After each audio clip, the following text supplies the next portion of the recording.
Welcome to another episode of Sales Chatter. We apologize. We had a few tech issues this morning. They could put a man on the moon and time the landing with the precision of a fraction of a second. And sometimes we can't go live, y'all. But today, seizing the woo, the window of opportunity, and how do we build a bulletproof team with my dear friend Brian Biro, America's breakthrough coach. To the HPLS podcast. Live, relevant, and high performance information, conversations, and education weekly.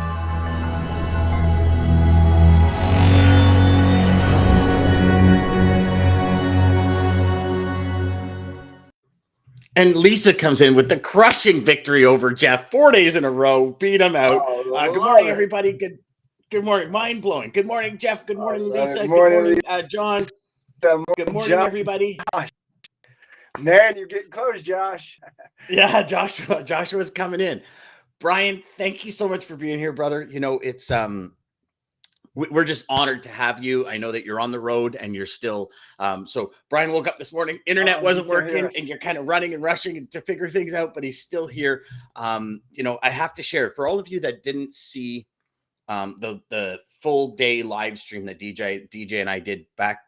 DJ, was it December or January? I think it was January 2022, right? No, December. It was December 15th. It was for prior to Christmas. Brian came on. Brian and I have been dear friends for Brian, it's like a decade and a half almost.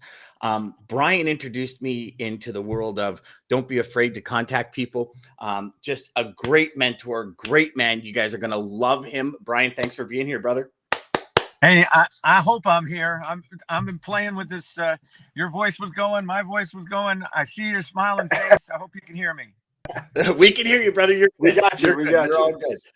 So the big question, okay, so as we dive into today, as the world keeps shifting and changing and, our careers start consuming more of our lives, I'd like you to go back and kind of share this window of opportunity, the woo, and also talk about the presence, because I know to set the baseline for everyone, can you just go back and share your story about when you were in logistics and transportation and kind of what that transition was to seizing the woo and how it matters in our everyday life? Absolutely. The starting place is woo stands for window of opportunity, which is every precious moment, which means you never know if the next person you'll meet as when I met you in Toronto many years ago, if that person may become a lifelong friend. You never know if the next time you talk to your son or your daughter, your spouse, your teammate, the person you're sitting with right now, if the next thing you say in the next conversation may be so on target for what they didn't see with their own eyes, but you saw it and then you said it. And because you seized that woo, somebody's life got better. You never know.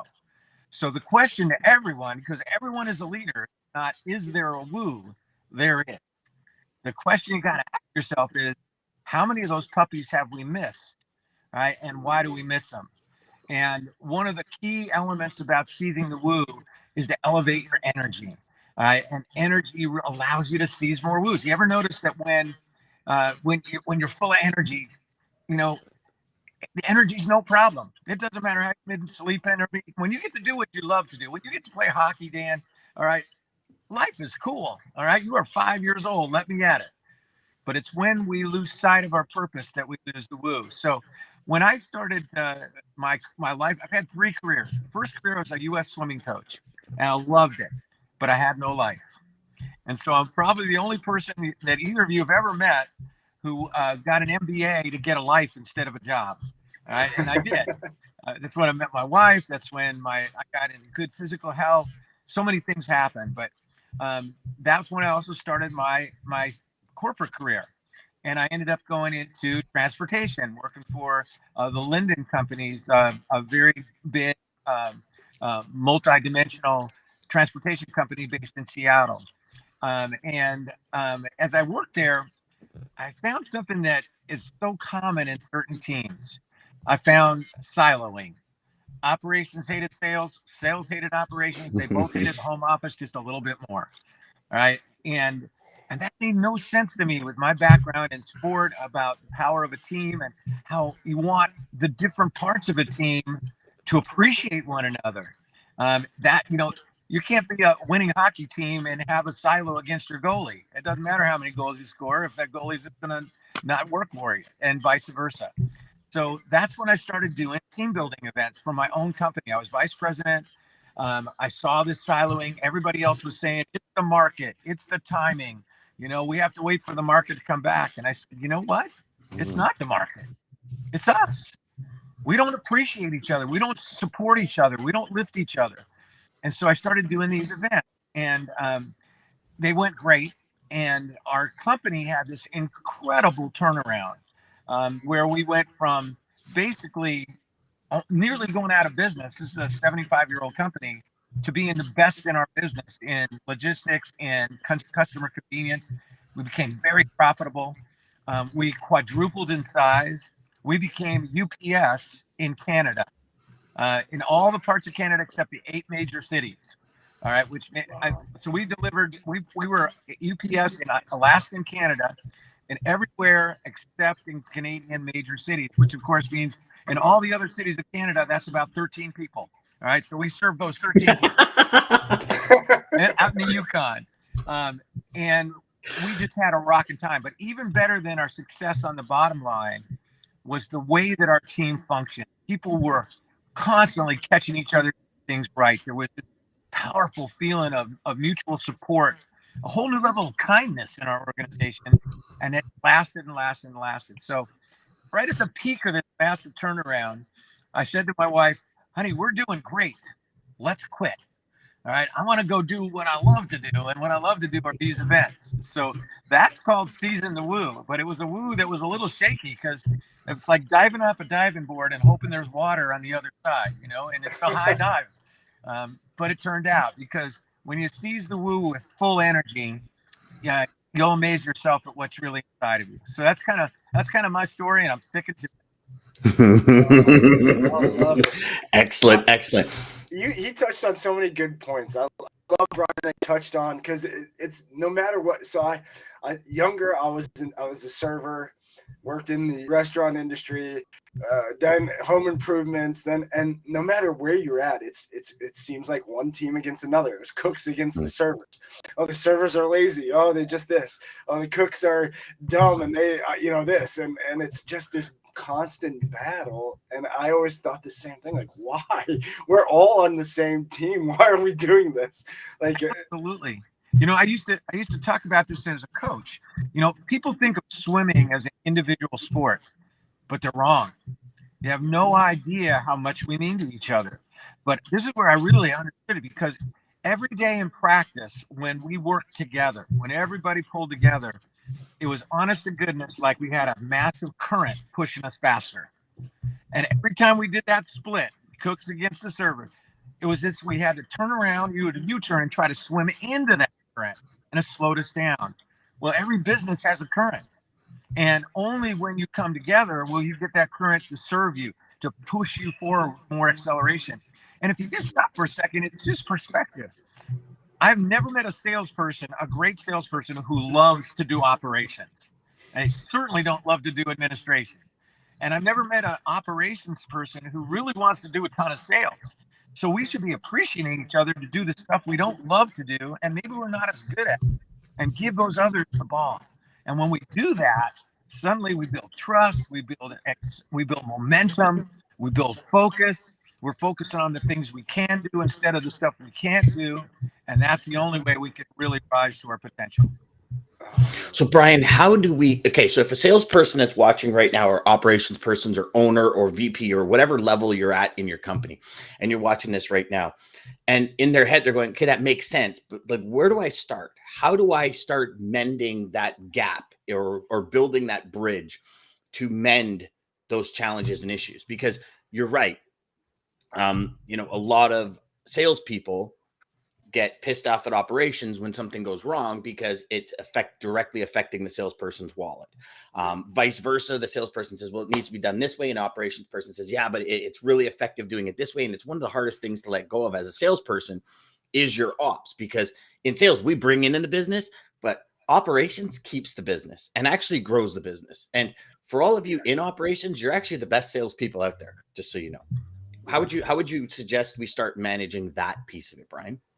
Great question. And the starting place is to really understand that we only really see when we control our controllables.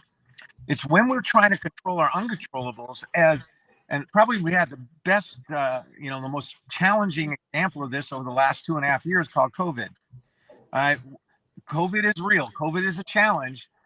But as long as we focus on the things we don't control during that time, we become frustrated, lost. But when we focus on what we do control every day, we're starting to focus on what we can do. Either way, what you focus on is what you create. So there are 3 fundamental controllables that, one, allow you to keep moving forward individually in your role as salesperson or operations. The 2, they really get you to bring the highest energy to whatever you're doing and everyone that matters to you. And 3, the third controllable is about building relationships. So the first is to shape your future. All right. And you start with the end in mind. All right. What you start with is looking at a team. If you don't see yourself as one, then you're going to see yourself separately. So start by understanding that what I want to do is create an unstoppable team that supports each other. We see it all the time in sports. You can be the greatest individual when you're on the ice by yourself playing hockey, but if you don't have a team passing the puck to you, you're not going to score any goals. If you don't have a goalie who's going to stop the other team, it doesn't matter how well you're doing. So start by understanding the end in mind is that we do create this synergy. That's about shaping your future. See it every day. Work on it visually in your mind. Secondly, is understand that we have responsibility to energize and engage our team. When it comes to human performance, when it comes to breakthroughs, when it comes to really, really maximizing your fulfillment in all you do, a huge amount of that is about energy. But so many people think that their energy is like the weather. It's like, sure, hope the energy the weather's great for my family picnic. Hope the weather's great when I go on spring break. But your energy is a choice. It's a controllable. And so to take charge of, and before you can energize and engage your team, who must you energize and engage? Yourself. So you start by focusing on really building your own energy, and it's contagious. But the third and foremost key to really building teams and breaking through silos is the third controllable: build people, build teams, and build relationships. Yeah, everyone who watches your show, a lot of people watch your show, I'm sure it's spreading to other industries. If you ask them what they do, they probably say, I'm in the transportation field. True. But what field is it really? It's the people field. Mm-hmm. It's the relationships you build. It's the way you grow and you help others grow that's going to determine how far you go. So how do you build relationship that breaks through those silos? Well, the first and foremost foundation of that is to be fully present. I'll give you a couple great examples. When I was in my transportation career, until I started to wake up about how we were so separated, our vice president of operations and I were exactly at bumping heads all the time. The only time that we would stay together was when we had to be in the same meeting. All right, his office. I'm embarrassed to tell you this. His office was next door to me, so I'm in charge of sales and marketing. He's in charge of operations. There's a little bit of drywall between us. I never spent more than 2 minutes with the man, unless I had to be in a meeting, and then he'd be on his side, I'd be on my side. When I started to understand the power of synergy, the power of building teams, people, and relationships, one day I went into his office with no big agenda, just to go in and kind of get to know him. We'd sat next to each other for a year, but we didn't know each other. And I looked around and I saw that he had pictures on the wall about bicycling. He was a competitive bicyclist. And I was doing marathons at the time. I go, wow, I didn't realize that. See, here was the challenge. He was in out of operations. He loved to look at the problem and dissect it. I was always going, let's move. So it was like bumping heads. Well, I sat down in that office with him, and for the first time ever, instead of just talking about what I wanted to do, I started asking questions. I started asking him about his background. I asked him about his family. I asked him about his bicycling. And I really listened. Well, we were in that office for an hour. The only time we've been fully present, which means 100% of your mind, body, and spirit is with the person you're with where they are now. We didn't talk about business. We didn't talk about all that. We talked about our humanity. We talked about things that matter to us. At the end, we talked about what we wanted for the team. Well, when I walked out of that room, there was a whole new leadership team. From that point on, I would never have a sales meeting without operations being present. They never would have an operations meeting without sales present. And we actually listened to each other. And that's when we started to turn it around. So the starting place to break through those silos is to be fully present. Another example, when I left the corporate world, when I left the transportation business, I became vice president for a while of a very large international training company. I inherited a director of operations who had the greatest name ever. Her name was Raffaella Regina Rossi. All right. We called her R3. Now, she was the head of operations for us. And when I took over as her boss, she could not stand me. Now, I'm not used to this because I love people. I get along with people. But the reason was I had replaced somebody that she had been extremely loyal to. And she construed that it was my doing, that I had forced him out, which was not true, but that's the way she took it. Now, for a while, we tried to pretend that we had a pretty good relationship. How effective do you think that was? You know, Not very everybody knows. Everybody knows when there's that tension. Everybody knew it at my transportation company. People are walking on eggshells, just looking behind them, not looking forward. For a while, I tried the stuff I thought you were supposed to do as a leader. I gave her compliments. That didn't work. I gave her space. That didn't work. I gave her direction. That didn't work. One day, I finally remembered my job. My job was to help Raffaella know how important she was. And so I asked her to come in my office one day, sat down with her, and I was dead dirt honest. I said, Raffaella, our team is going nowhere because I haven't been a good enough leader to find a way for you and I to work well together. So I asked you here today to do something I know at first will sound a little odd, but I really have a reason. I said, if you will allow me for 10 minutes, I will just listen to you. You have a free pass. You can say whatever you want, however you want to say it. I will not argue. I will not defend. I will not interrupt. I will not ask a question. I will just listen. And said, all that I ask is at the end of those 10 minutes of just listening to you, you do the same for me. Would you try it? And I'll never forget Raffaella's answer. She said, Brian, I don't think I could talk for 10 minutes. I said, Raffaella, we want to break through. We're not doing anything. Would you try? And she wanted it as much as I did. Well, an hour later, she stopped talking. And in that hour, I just listened. I was fully present. I didn't say a word. And in that hour, she completely transformed our team. She realized she had not really given me a chance. She realized that if we put our energies together with our separate kinds of strengths, we would become an incredible combination. Most of all, she remembered how much she loved what we could be doing and should be doing, but weren't doing because of our stuff. When we left that room that day, over the next 6 months, we got more done than we had in the previous 3 years. People were rocking. It was such an energy of support and fun, creativity.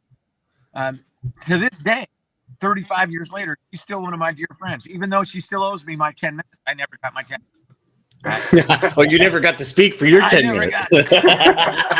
But in that time of simply being present, just listening to that person who had previously been in a silo and I'd been in mine, we broke through all those barriers. So the starting place and the most important key, Dan, to really break it through and starting to build those bridges that is separation, just be present and just listen. Because what they're bringing you is a perspective that can make it richer because it's not yours yet. And if we can put those together towards that vision we have for one team, we can become unstoppable. That's awesome. I love that. Awesome. Oh my gosh, I love that. We're gonna just break for some comments here, Brian. But I do have a question for you after that. I think dovetails into that and is the starting point of all of it. Lisa says that's how I met Chad Petty when we met in Vegas. That's awesome. Yes. Joshua says the power of teammates is so often lost in companies, and how much we accomplish by lifting each other up is amazing. Such good stuff. So Yes, true. sir. So true. Beautiful. And Richard says a common thing in many companies is logistics makes news. Finance reports it. Logistics isn't going to do much if the bills don't get paid. You know, Richard, you are so right. Oftentimes when we sit down with companies, it's like, what's your cost to invoice?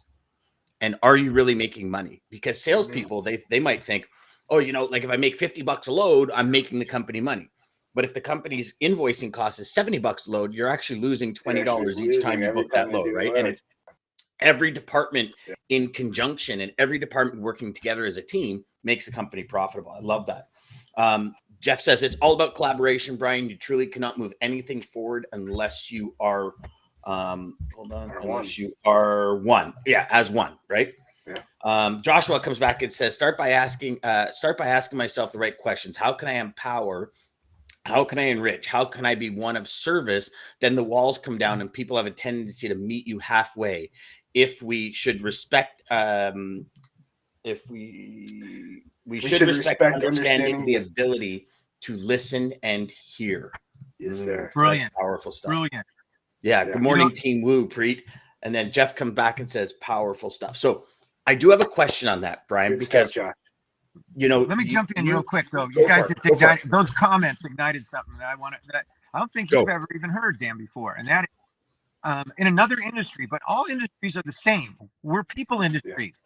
I worked with a huge healthcare company called Kaiser Permanente. They are the country's largest HMO in the United States. Yeah. They have 13 million members. I worked for one of their medical centers. They brought me in because their MCH, which stands for Mother Child Healthcare Group, was doing terribly in terms of all their metrics. And they are very keen on metrics about patient care. And I interviewed all of them, and guess what I found out? We had siloing. We had the night shift didn't trust the day shift. Day shift didn't trust the night shift. There was a silo between the three groups in it, which was there's basically post-birth, there and the NICU, which is neo intensive care unit, all right, and there's the regular nurses who are working in delivering babies. And there was each one was in their little box. So we came up with something that every one of your teams can apply that I call the four W. And we started to build it in our team every day. The first W, the place where they could really start to break through, stood for welcome. Every time you get a chance to talk to a teammate, every time you get a chance to talk to a potential customer or a customer, make them feel welcome. All right. And that's by really being present with them, appreciating that they are there, that you can be rich and full. The second is called warmth. All right. Warmth is that level of kindness. And I wrote a book called The ROI of Kindness, proving that kindness builds in a tremendous level of actually bottom line results. There it is, right there. Thanks, Dan. You're welcome, Brian. This is such a good book, everyone.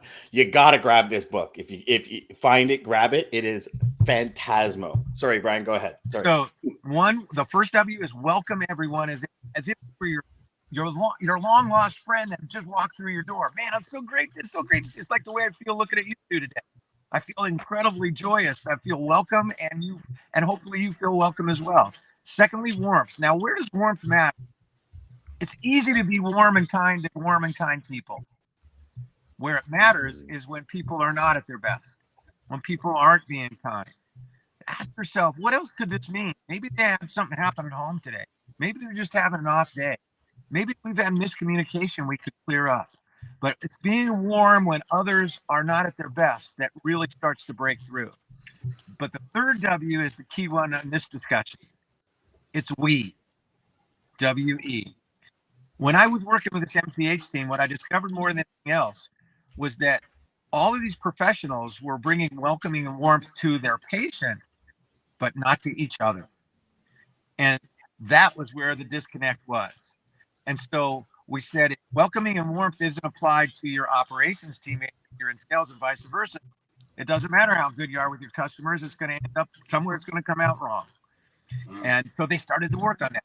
And the fourth W is the outcome of welcoming, warmth, and we.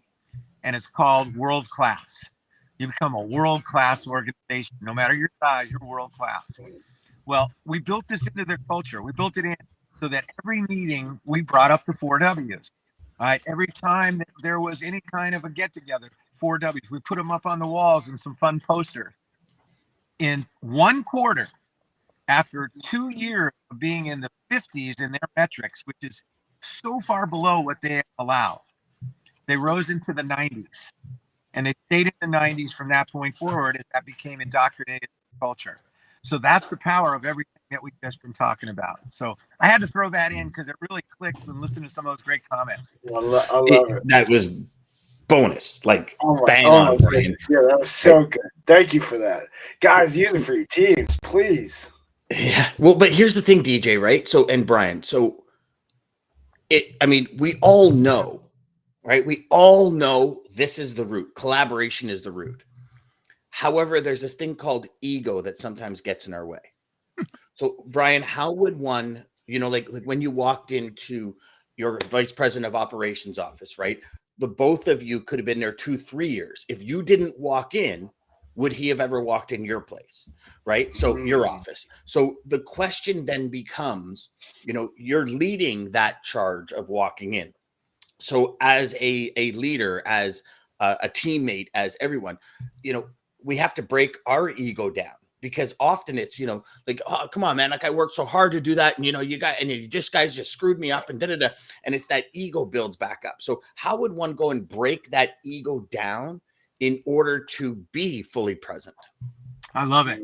That's a fantastic question. And I like to, the term I use, that if you want to build a successful organization, you got to move from ego to we go.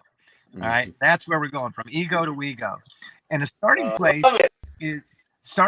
is a trait that is never taught.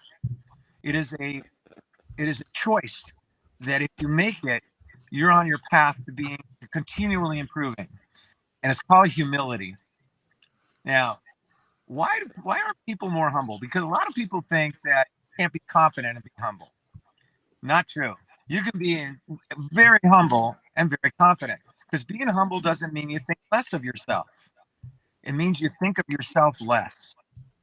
But the reason why humility is so crucial, if you want to break through from ego to we go, is only those who are humble are lifelong learners. Because only those who are humble are always looking to get better, because they believe they can. They believe they can learn every day. They would rather be wrong and learn something from it than try to look good and always have to be right. Only when you're humble do you focus on your character more than your reputation. And when you focus, your character is who you are. Your reputation only what others think you are. And if you focus on character consistently with being a humble breakthrough leader, eventually it'll merge with your reputation. It'll become who you are. So start with an understanding humility is really a hunger to learn, and a belief that you can change and improve every day. Secondly, once you come from that place, the most effective, simple, practical way to be more fully present is to ask more than tell. That's it. It's to ask more than tell. See, we've been conditioned to think you go to a leader for answers, and there's a time for that. But if you want to work with all different kinds of people, you really want to build a team that you have faith in, because you believe that they're all self-leaders, then it's the quality of the question you ask that'll determine the quality of your team.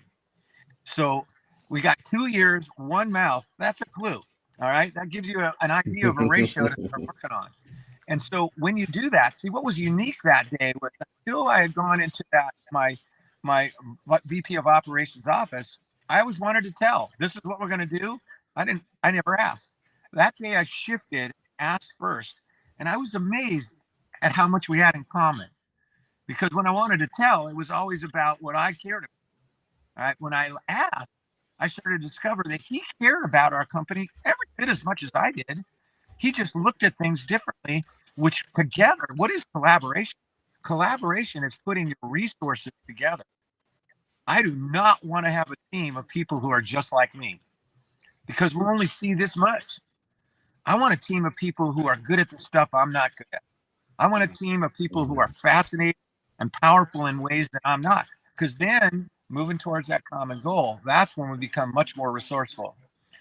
It's really funny that when I left that corporation. The guy who championed all the things that we had built together was a VP of operations. He became like we were. It was as if we were still together because when I asked instead of told, I actually gave him a chance to tell me who he was. And until then, I wasn't paying any attention. Oh, That's amazing. My amazing. gosh. I'm glad I brought that. So much of the waiting stuff for you said was so ego to good. ego. Go, DJ. Go. I was just gonna say so much of what you said was amazing. I'm gonna replay this back many times. I mean, it was just there's so much good stuff in there. It's crazy. Well, let me ask you guys in your audience a question. Yeah. When you ask somebody what they think, you ask them for their feedback, you ask them for their input. How does it immediately make that person feel? Oh, like they're worth something. Like they've got Exactly. value. Yeah. Makes them feel valued. It makes them feel respected.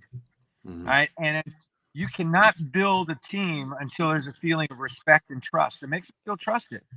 So right away, and you think you're doing that to build that trust, but here's the benefit. You get to learn a perspective that isn't yours.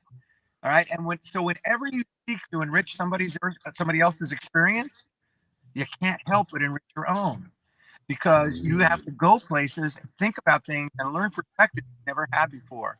So just thinking about asking questions, great questions, what happens is you immediately realize, wow, number one, I'm being fully present because I ask and I really want to listen.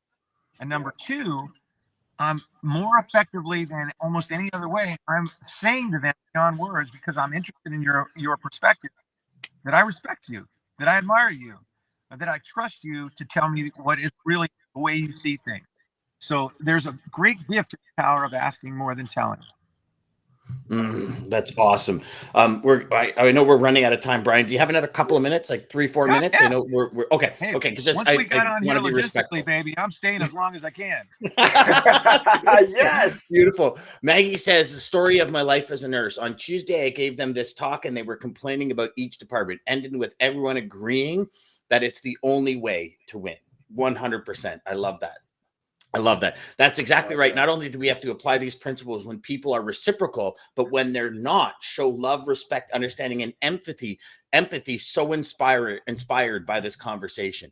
Joshua. Now, Brian, I don't know if you know Joshua. Joshua's doing you being a runner, Joshua's doing 100-mile run from his home to his office. And he's been preparing for this. And we just had Josh on the show this week to talk about, what it is, like how, like you got to think, the preparation. So you're balancing your career, your sales, your team, your life, your family, and preparing for a 100-mile run. So you want to talk about being busy, kind of gives everybody the perspective like, oh my gosh, I don't have enough time. It's like, yeah, well, you do. You just got to find it. Yes, you do. But you amazing. Just gotta find it. Yeah. Humility is the hallmark of true confidence. And Joshua says empowered. Yeah. So when you ask somebody what they think, you're empowering them as well, too. Absolutely. Awesome. So Brian, this is the big one because I want to close out with this. So in closing, what would you suggest people do immediately today to work through where some friction might be in their career, in their life? And what are some of the first steps they take right now, like the second this show ends, to fix it? Excellent. I got a couple things. Number one, let's start with energy. All right. Look at yourself on a 10-point energy scale.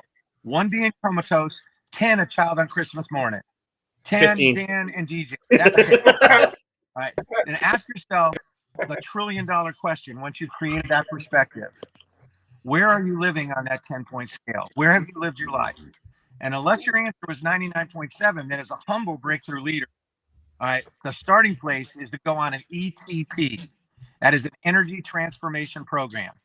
And so for the next 30 days, focus on the 2 areas that absolutely positively will help you elevate your energy.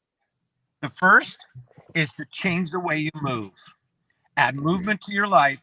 If you want to move your business, you want to move your sales, you want to move your career, you got to move yourself. Because anytime you've been at your best, you have moved your body distinctly differently. So for the next 30 days, never sit at your computer desk for more than 15 minutes without getting up and moving. Smile more to the point it feels weird. All right, because it's training you to change your movement. Add 5 minutes a day for the first week. So I'm not talking 5 minutes each day. But 5 minutes for week 1, 5 minutes for week 2, 5 minutes for so the 4th week of your ETP, you've added 20 minutes of active movement to your life in a way that you enjoy, whether it's running, whether it's dancing, whether it's yoga, whether it's walking, whatever it is. So 1, change the way you move. You want to move your business, you got to move yourself. Number 2, start every day by asking yourself, what am I truly grateful about in my life? Start with gratitude, which is also the pathway to your purpose. There is a book called Power versus Force that measures the frequency of emotion. We're electrical beings. We all have a frequency. The highest emotion of all is gratitude. So if you start your day by saying, what am I truly grateful about? You're putting yourself at your highest frequency. So number 1, if you do that for 30 days, those 2 things, change the way you move, start every day with what am I grateful about? You're going to start to see your energy rise from 6.5 to 7.3 to 9.2. You get above 9.0, you're easy to impress and hard to offend. And that is a dynamite recipe to be a great leader. Second thing, be more fully present. And here's a practical way to do it to add to your ETP. Pick out 2 people in your life, 1 at home, 1 at work. And the 1 at work or in your work life, make it the person you're pretty certain God put on the planet to bug you. Make it that person. And for the next 30 days, commit to be more fully present with them. Now, it doesn't mean you have to spend more time with them. You may have less time. But when you're with them, put the cell phone down. When you're with them, ask more than you tell. And then truly listen. And you watch, after about 3 or 4 days, being more present with those people, they're going to look at you differently and go, you've been working out? You're looking good. All right. And as you become more present with those 2, you'll develop that present muscle until that becomes who you are. All right. And being fully present is the key to building trust, because you cannot fake being present, can you? You know when somebody's, checking ESPN on their phone when they're supposed to be listening to you. And being fully present sends the unstoppable message: you are important, you matter, you count. And that even matters for all of you on phone calls.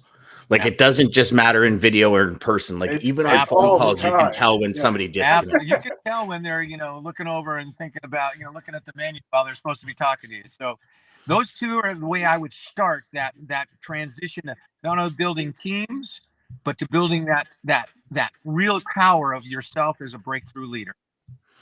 I just went through something yesterday. So I had a call early morning yesterday with some programmers for something I'm in the works on. And afterwards, they followed up with an email. And I'm looking at the email, and there's all these abbreviations. And I'm like, what does that mean? I'm like, okay, whoa. So I send an email back. I go, I appreciate the follow-up and the minutes and everything. And that's awesome. We'll put it into the books. But what does all this mean? And then one of the owner comes back and goes, you know what? I apologize, Dan. It's just abbreviations for the thing. He goes, we'll stop using them. I said, no. Keep using them because I want to learn. I need to learn this. And the lady that was holding the meeting says, I'm so sorry. I was using those the whole meeting, the abbreviations, the whole meeting.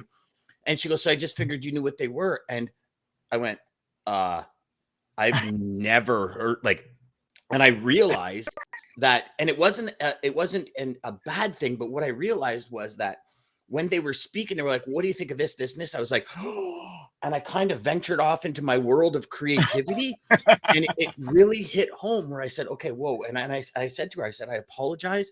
I'm going to make sure I'm more present on the next call. It's just, I go into these creative modes, and it's not disconnecting from the conversation, but it's like, what do you think of this? And I'm like, oh yeah. And like your mind's piecing. Yeah. Like shiny things I have a real problem with shiny things. But so I wanted to share that because it is so true that presence piece is paramount. Brilliant in 2 regards. 1, for you to share that with people, because people will go, I do that too.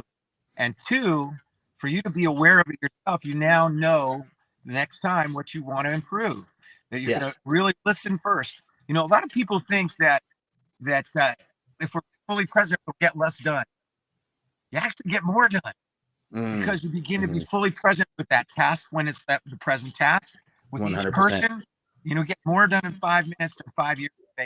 Yeah, there's a lot less wasted time, I feel like. Exactly. Yeah. Exactly. We've all done it. We have that Friday where we're going to leave at 2 all week long. We've been working 8 to 8 On that Friday, we get more done from 8 to 2 than we had all week because we were fully present. 100%. Oh, awesome. Great way to end. Oh Fantastic. my God, thank you. Now, the Thank big you, question thank is, you, thank DJ, you. did you pick the right quote for today? Dude, hopefully we'll see, but all I could tell you was amazing. And some of the empowered, this is inspiring. Jeff Patterson said, they asked the question, how do you stop yourself from chasing those shiny objects? Great question. Can we answer that before we go? Yeah. Do you want to answer that? Or do we want to answer Brian, that can you answer that before we go? Are you asking me? Yeah. Yeah. All right. Ask the question again because I lost it a little bit. No problem. How do we stop yourself from chasing those shiny objects? So how do we stop ourselves from breaking out into like a being different fully thought present pattern and not trying to be present? 95% of it is just being aware of being fully present, because you'll pull yourself back. Leave perfection to God. Just get better at it each day. Be more fully present. Secondly, a great way is to actually condition yourself to listen before you formulate. All right. Most of the time we're in a conversation when somebody's talking. What are we doing? We're thinking about what we're going to respond. We're thinking about what we're going to say next. Take a breath. As they're speaking, take a breath. That's an automatic cue to be fully present, to put you in the moment. Take it in, and then that response will not only come, it'll be more on target. All right. So that's a big part of it. Is number one, just settle down. What you focus on is what you create. So focus on that person and relationship, and you'll create relationship. Take a breath, fully listen, and leave perfection to God. You're on your way.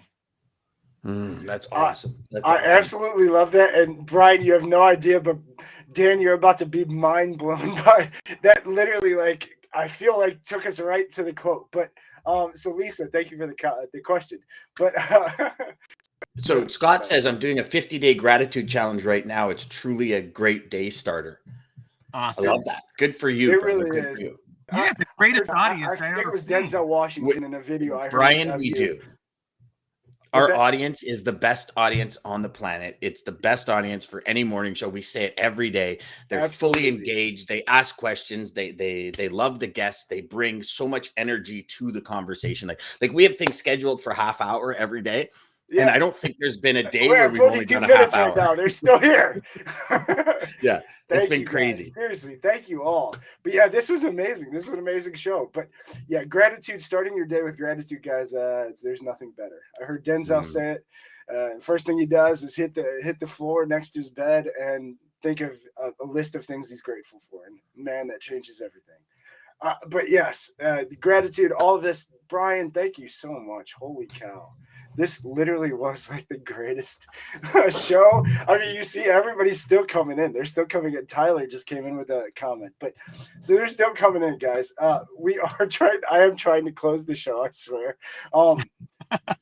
But yeah, they're still coming in. Gratitude comes with action. If you list 10 things you're grateful for every morning, you'll be surprised. Warm, clean socks may make the list. Yes, the smallest things. Start there. It's that simple. But yeah, I agree.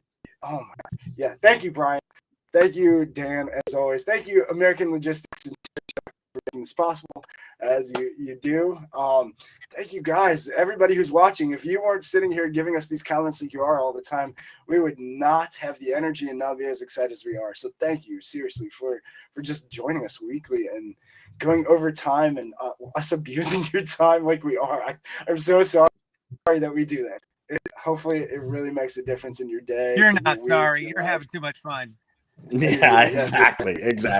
Seriously. But again, thank you, everybody. I'm excited. Share. Sales Chatter Live, Monday through Friday, 9 a.m. till whenever we finally decide to stop, Eastern Standard Time. This is from Prasad Mays, and it's the mind is like water. When it's turbulent, it's difficult to see. When it's calm, everything becomes clear. That's why they say never make a decision in a valley. There you go. Take that breath. To the HPLS podcast. Live, relevant, and high performance information